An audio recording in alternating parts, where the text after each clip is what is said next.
Merci, c'est effectivement notre première rencontre depuis sa prise de fonction et je suis venue avec une délégation de la division des affaires politiques de la MONUSCO pour engager une discussion avec le président de la CENI sur les perspectives d'accompagnement des Nations Unies et de la MONUSCO en particulier par rapport au processus électoral. Et nous avons, à l'intérieur de ce processus électoral, évoqué les questions liées à la mise en place d'un cadre de concertation pour faire en sorte que toutes les voix puissent se mettre ensemble et discuter des prochaines étapes qui vont concerner la réforme de la loi électorale. Et donc ça, c'est un élément. Le deuxième élément, nous avons discuté des questions de financement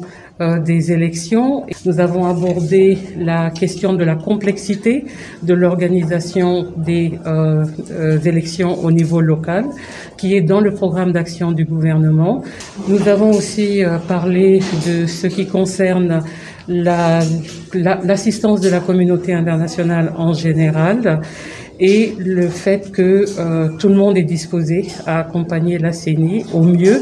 de différentes étapes, en sachant que il y aura un parcours entre maintenant et la révision des listes électorales, le recensement du fichier, mais aussi regarder un petit peu comment dépasser certaines problématiques qui sont liées avec les étapes au niveau de la société civile qui soit en participation et notamment insister sur le caractère inclusif en sachant que pour les listes des partis politiques, on veut que les femmes